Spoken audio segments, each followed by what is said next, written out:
Okay, so today we're going to talk about costumes and makeup. And we're going to talk about costumes first. And we're going to watch a video about costumes. And we're going to use these from Wicked a lot. Wicked did a really great behind the scenes type of videos for their production. So first thing you need to do is click the link or go to YouTube and find Wicked Costumes Design and Build. And they're going to talk about how they design and build costumes for Wicked.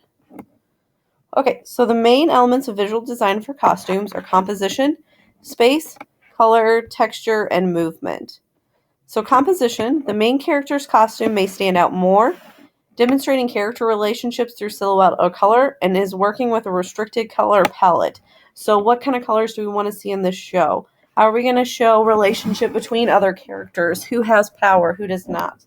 And you may have your main character stand out more as far as costumes are concerned. Okay, next thing we're going to talk about is colors. Color helps create mood. So think about what colors help empower what kind of a mood, and what kind of mood do you want to portray through your character in that particular scene. Okay, think about space. Space is a small factor as far as doing plays are concerned. It's more of a factor with dance, but space is human body and space on stage. So think about how big does the costume take up? How many people do you need to fit on stage at one time? And also, do they need to go through any doors, and is the costume going to restrict that? Then also look at texture. Different fabrics create different effects. There's also differences in feeling and visual textures. So think about also how does that help portray the character. You're also going to look at movement. It should reflect the character. So is the fabric stiff or is it loose and flowing? What does that tell us about the character? Okay, so these are the steps to designing the costumes. So the first thing is the script analysis. So you're going to read through the scripts and for each character kind of get an initial idea of what that character is and what kind of costumes you're thinking about.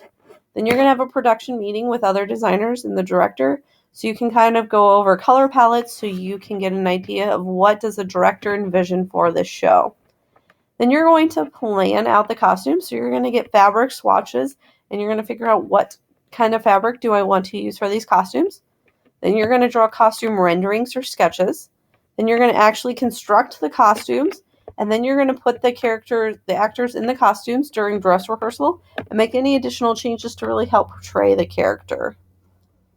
So creating costumes for characters, you're going to take the following things into consideration. So you're going to think about their age, their social class, their financial position, their marital status, their health, moral beliefs, jobs, mental state, education, and current country of origin when you create the costume. Okay, so next thing we're going to watch is the National Theater's costume design. So either click on this link or go to YouTube and find it and watch this. And they're going to talk about how to create character through costumes. Okay, so questions to ask the director. So when you go into that production meeting, these are questions you need to ask the director. Does the actor need to dance, fight, or otherwise move in a highly physical way? So if they have to move in a highly physical way, you're going to have to take that into consideration when you're designing their costume, that it's going to need to be something that's not going to easily rip, and it's going to need to be something that the actor can easily move in. Does the actor need to sing?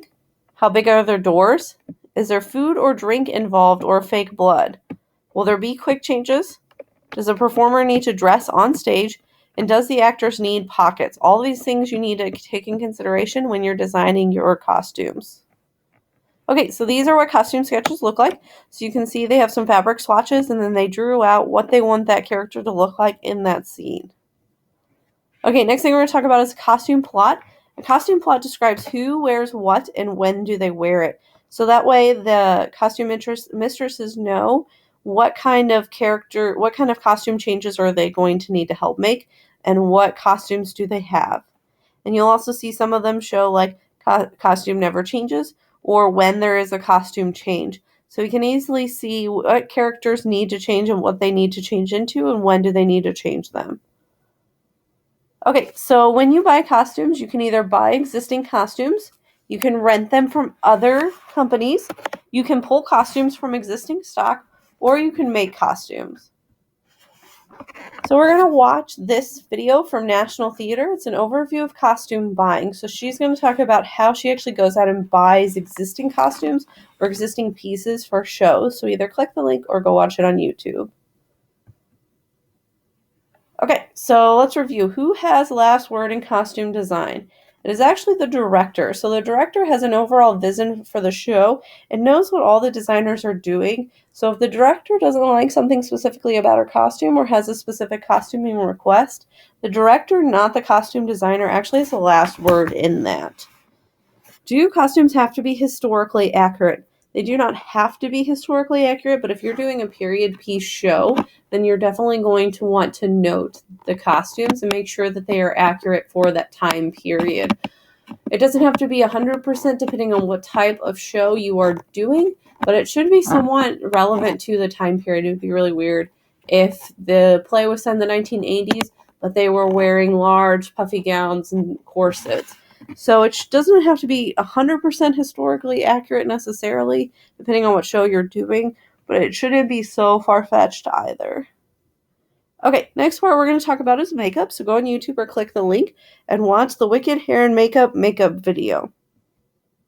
So next thing we're going to talk about is a little bit of stage makeup basics.